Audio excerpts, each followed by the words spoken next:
Okay, that is the spiritual self-healing practice. But whether or not that will come into play, I guess we'll see in the coming days. But for now, we're still talking about the human body, this humongous machine, this extremely complex, intricately complex machine, which we have been told continually possesses an enormous, astonishing, and persistent capacity to heal itself. Disease generally occurs when we abuse our bodies or deprive the body of basic requirements to keep it healthy over extended periods. There are those who have also decrypted the word disease into dis-ease, when your body is no longer at ease. That is what it says. We know this morning, the focus, let's have a little focus on the cells. You know, I've said it a number of times. You probably don't even remember that your human body has at least three categories that I know. Well, there's someone here to tell us whether there are more. Blood cells, bone cells, body cells. It was a shock for me to discover that my bones are actually made of cells. I was shocked, but hey. So, and there are about 37 trillion, at least, in the human, adult human body. Now, the most fundamental unit of the human body is the cell. Let's have this conversation this morning with Bukola Agunbiade, who is a pharmacist and consultant lifestyle doctor. Thank you so much for joining us today. Good morning. Thank you for having me. The cell is the most fundamental unit of the human body. It is the smallest, almost unseen, but it is the collaboration of everything. Okay. All human life originally begins with one single cell. So when we talk about self-healing habits and practices, how vulnerable is the human being from that one cell? The whole human being is actually formed from stem cells. Initially, it starts from once the conceiving process starts, where you have the ovary and the sperm coming together. Then you have cell division taking place all through the 9 months. So our tissues are aggregations of cells, the organs are aggregation of tissues, then the body system is where you have the different organs coming together. So that's the classification, that is the hierarchy. So the self-healing, basically the body has a way of healing itself if you don't abuse it, if you take care of it. But there are so many things that we expose ourselves to that reduces these chances. Then as we age, these stem cells that we were formed from, they become dormant as we grow older. And as we expose ourselves to different things, they become dormant. So, but as we take care of ourselves or we expose ourselves to things is what determines the level of stem cells that we have left in our body. The stem cells are the ones that repair the body. They are the ones that are able to regulate the self-repair of the body. Even the immunity, I was speaking to somebody and the person was asking me, what's the difference between immunity and stem cell? I would like to explain that even the body immunity, which is the white blood cells, is actually also formed from the stem cell. The stem cell is the unspecified cells that we have in our body, but they have the ability to change depending on whatever we need into different specified cells. So now that you've spoken about this immunity, you are essentially going in the trajectory of the immune system or something like that in the body. How do we make ourselves vulnerable in that regard? Because, you know, we hear it often. People say, you know, build your immune system so you are not vulnerable to diseases and all those things. First of all, how do we compromise that immune system? We'll now talk about how we'll build it, but how do we compromise it? Isn't this supposed to be natural? Nothing, even I think from that stance, that shows us that nothing comes on a platter of gold. You have to work for everything, including your immunity. You have to work for it. You can't just eat anything, abuse your body, do not exercise, stress yourself, and just expect the immunity to be there. No. If you go through too much stress, it would increase cortisol in the system, which will increase oxidative stress, and of course that will reduce your immunity. If you don't eat the right foods, if you take junks, it increases the inflammation in the system. That would also reduce your body immunity. If you don't sleep well, you have an accumulation of protein that we call amyloids. When you have this, there's something we call protein aggregation in the body, which is also a form of abuse to the body. It's also a type of poison into the system. So you've reduced your immunity with all of this. Sorry, take us through a process, right? The process of what the normal human body should go through in a day to preserve its immunity. You've talked about inadequate sleep. You've talked about too much stress. We've also heard from another department of, medical science and all that a measure of stress is good for the body. Now you are saying that stress is also not good for the body. Help us understand that. So there's a place for rest. There's a place for stress. There's a place for enough sleep. There's a place for diet. Help us know, in a 24-hour day, what are the proportions that people should look out for in this regard? Okay, to maintain your body immunity within 24 hours, because it's actually the tiny drops of water that make a mighty ocean. It starts from how many hours of sleep you had over the night. Make sure you at least have 8 hours. Try to at least have 8 hours. When you wake up in the morning, you help your GIT by taking warm water. Sorry, on that sleep, just very, very short one. There are those who say you need to burn the midnight oil and all those things. Why are you laughing? You need to burn the midnight oil. You need to, do some things in the night. You don't sleep all the time. You don't just sleep all through the night. You need to work sometimes in the middle of the night. Then there are those who, students, for instance, I'm sure you did it when you were in school. Definitely. They read, studied in the middle of the night and all those things. So where is the balance? It's not, of course, once in a while you would have to cheat nature. Once in a while you would have to burn the midnight candle. But it shouldn't be an habit. Okay. It shouldn't be, I've seen people watch movies over the night. It's not like they're doing anything. No, if watching movies doing something, maybe they are studying the movie. Okay, possibly. But it shouldn't be, you shouldn't form an habit of depriving your body of good sleep all the time. Okay. When you wake up in the morning, take warm water to help the GIT. That would help reduce the pH. What's the GIT? The GIT starts from the mouth to the rectum. Okay. So when you take warm water in the morning, it helps to flush the system and balance the acidity of the stomach and the GIT tract. How much water? A glass cup of warm water in the morning. Warm water? Yes, because some people would find it nauseating to take cold water or ordinary room temperature in the morning. Go about your normal day. Try and expose yourself to morning sunlight. Take breakfast at the right time. I'm not of the school of thought of just eat because it's breakfast.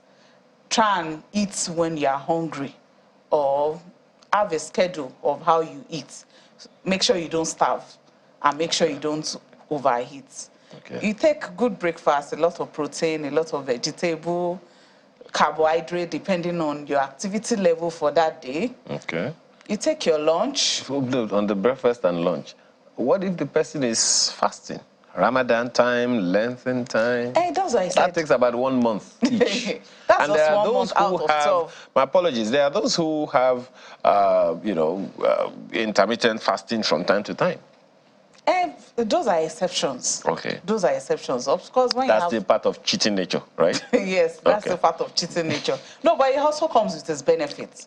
Fasting Okay. comes with its Oh, benefits. we'll come to the benefits of Yes, fasting, but go ahead. but the excessiveness is what some people just have an habit of. They are not fasting, they have an habit of just making sure they put their body in starvation mode. Not because they want to lose weight, but I think it's an hallmark of an hustler to, oh, I skipped breakfast or I skipped lunch or whatever. It shouldn't be an habit. Okay. Try and, for the people working behind desk, you don't sit all through. Sedentary lifestyle is also something that is not good for you. You don't sit all through. Try and get up from your desk every 2 hours. Take your dinner at the right time. Go to bed early. Exercise. Drink a lot of water. Hydrate throughout the day. 3 to 4 liters of water every day. Those are ways to help to build your body immunity throughout 24 hours. But even in the course of doing all of this day to day, there are still some things that still robs us of the essential trace elements and the nutrients that we need. Like, you can't really vouch for the extent of nutrition you're getting from the meals you're taking. You can't even vouch for something might have happened in your system. Maybe you were sick, you took an antibiotic, you have your microbial flora is not okay, it's not balanced, and you're eating at that point in time. The absorption of nutrition or nutrients at that time might be compromised. So you need to, once in a while, periodically take essential nutrients and vitamins as supplements. Okay. Those are things you can do. Then once in a while, have cold, ice cold, or very hot sauna baths. They help to fold the DNA proteins, and they help to detoxify the system, increase the lymphatic drainage. Those are things you can do. Then most recently, cacao, pure cacao powder is something that is also very good. It's an antioxidant that helps to increase the stem cell production. I'm suspecting you are talking about our cocoa. Is that, Yes. or is it a Yes. different one? Okay. Yes, cocoa, yes. Okay. So those are ways you can help the body to maintain the stem cell production and, of course, maintain the body immunity over the course of time. Now, you talked about periodic fasting. How does that come to play? How does that help the immune system or, self-healing process? And when you fast once in a while, the body goes into ketogenesis, which is able to burn off some excess free radicals, that is able to chew up some free radicals in the body. But it depends. You would have to speak to a professional to know what is good for you. Okay. It has to be scheduled. It's not something you just do, or you just starve the body and suffer the body. Yeah, well, of course, people have also heard, that, a little bit of fasting from time to time helps the body to regenerate this one, that one. Okay, anyway, as you said, we'll probably talk to someone else about that one. But there are other cases, situations that cannot be controlled. For instance, emergencies. Okay, you have a schedule that you're running to do one thing or the other, and for whatever reason, maybe for a whole week or intermittently, your schedule gets disrupted. You're not able to eat as and when you normally would. Your breakfast becomes lunch. Sometimes your meal time changes altogether and all those things. And then the body itself alters a number of the things that you have lined up now. Your sleep time also cuts down due to one or two of these situations. How does one work around that? I think it's all about trying to create a balance, really, because I really don't think there's really nobody that has a settled or a straight where everything is just straight or free like that. There are so many times you would have to juggle all of those things. But while you're at it, that's why we said habits. That was why the topic was self-healing habits. Okay. There are some little habits that we have. Like, you won't be able, next week is going to be really busy. Why don't you stock up on your favorite fruits and carry them along? Nap when you're in the car when you can. Not when you're driving, though. Just saying. Okay, yes. Not not when you're driving, definitely. But when you park, Okay. try and do some little exercise. Okay. While you're driving, you can sip your water. Okay. Don't gulp water. Because when you tell some people to take water while they're driving, they'll be like, I'll have to park so many times to, to ease myself. No, when you're sipping, you won't need to ease yourself so much. Okay. So you sip water intermittently. Then try and rest as much as you can. When you are not driving, try and sleep. It's an habit. It's just the little habits here and there that accumulates into the big chunk. Okay, then rest once in a while. Okay, go on vacation and rest. I was going to talk about vacation. How about, okay, we'll come to relaxation altogether, but how about those whose job entails a lot of traveling that alters their time clock, the body clock, alters everything about their lives? Diplomats, international businessmen and women and all those things. How do they realign, so to speak? How do they make up for whatever they may have lost? For those who love their health and they don't joke with it, they work with professional stem cell therapists and medical personnel who are able to help them. Because if you are able to enhance your body healing habits through stem cell therapies, so your body is able to heal itself at a faster rate.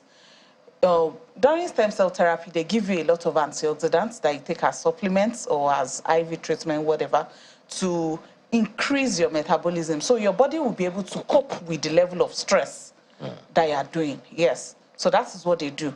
They visit stem cell therapists like me and some other professionals to help them in that line. And they take a lot of antioxidants, work on their diet, and make sure they take a break once in a while. How about relaxation? How does it help?